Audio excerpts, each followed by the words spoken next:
Michel de Montaigne.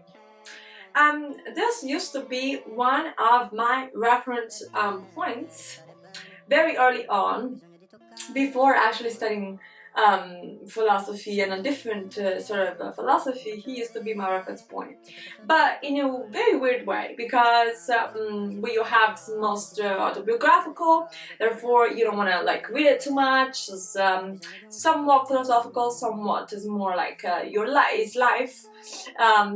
He talks about a bunch of different topics, etc. But today we're gonna make a short video, very succinct, very concentrated on Michel de Montaigne's rules for a good life. And I'm gonna be very direct here, because all of this is very straightforward. So let me start. Michel de Montaigne would say that there is no knowledge hard to acquire as the knowledge of how to live this life well and naturally. It's interesting that he says well and naturally, right? He obviously was not very familiar with the developments of plastic surgeries we have nowadays in that sense, but it's interesting how naturally, besides all dogs, would conform to nature, how important it is for us to live in harmony with nature.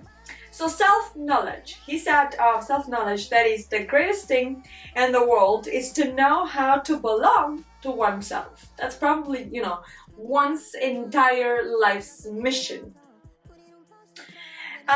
Knowledge is better to understand ourselves and the world around us.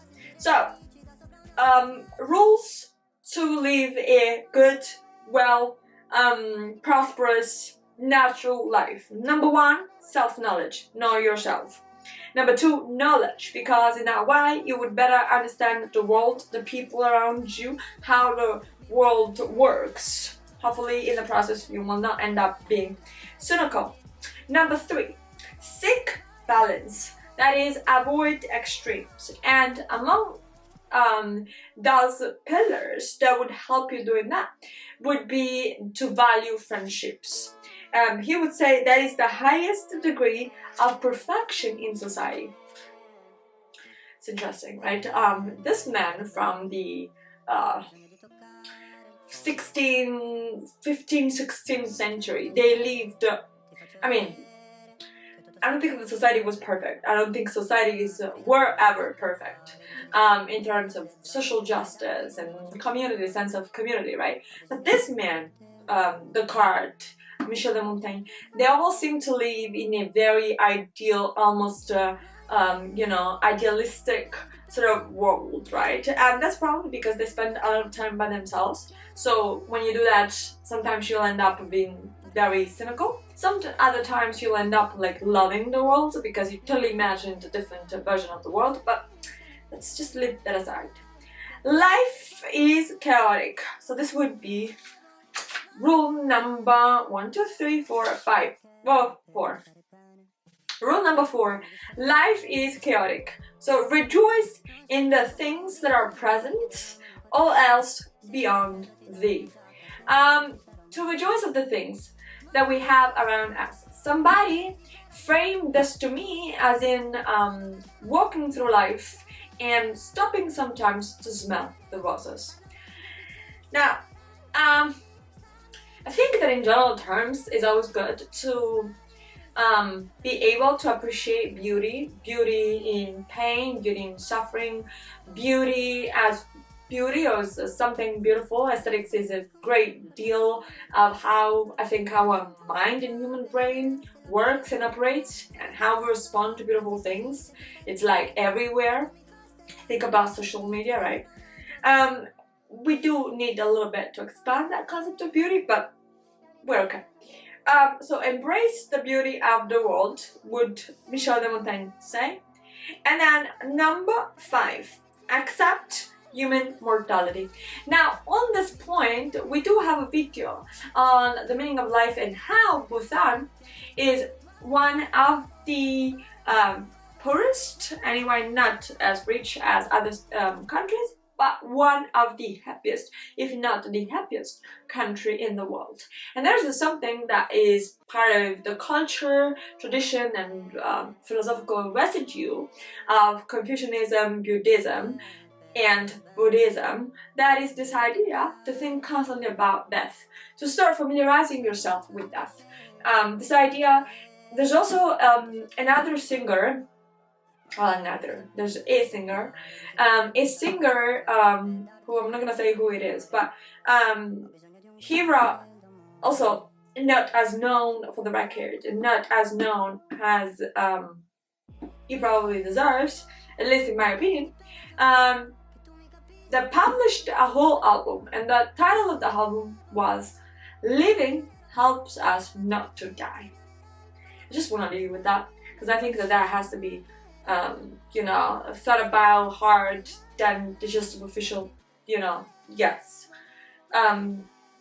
So accept human mortality. To practice death is to practice freedom, would Michel de Montaigne say. A man who has learned how to die has unlearned how to be a slave. I mean, these words are extremely powerful. A man who has learned how to die has unlearned how to be a slave. Finally, so I'm not going to comment on this. I just want you to think about that, and you can comment below. Let us know what that means. Finally, last point is to cultivate sense of humor. Right? Not to take life too seriously, if you can. Sometimes that could be extremely difficult, right? It just depends on perspectives. It depends on what kind of life you have had, right? I mean, this is a speech that goes way beyond this video and whatnot, but there's always, and you'll see these people all over the place, there's always a great sense of, I think, compassion, and I think compassion in the best possible meaning of the term, right? That we have to have towards people, because a lot of us are trapped into this scheme of things, right? Where life, especially when life at the very beginning is so unjust to you, that you get almost dragged down and entrapped into a world that you start perceiving as negative, right? Where you start perceiving that all things are against you, right? And the more you're trying to fix them, the worse it is. And I think that is just purely the misery of life, right? There's probably nothing worse, right, than that. And to be able to escape and evade from that trap can be exhausting, and it might not happen, and it is a scary thought. And so I think that, yes, you would need to have rules. It's good to have rules, or to have at least indications on how to live a good life. But there's always some kind of, one of my French philosophers, so dear to my heart, would say there's always a difference. That is, there is always a gap between what we know, even what we know rationally, and what we feel emotionally, right? And when there is, and I'm talking about in reference to this particular thing, but not only to that, but in general, right? But what I mean to say is, sometimes we're so trapped that we can't see a different world, right? And being able to see it, to imagine, to feel it, might take us a lot of pain, and then pain multiplies. And so my hope is for everyone to be able to find how to live properly, and how to live decently, and how to live sort of in peace with the world. That would be, maybe the first goal to have in life. But I don't want to get too sentimental here, because I'm prone to sentimentalism. So that's it, guys. I want to hear your thoughts. Let us know. Comment below. And if you have enjoyed this video, don't forget to like and subscribe to the channel. We're going to talk very soon.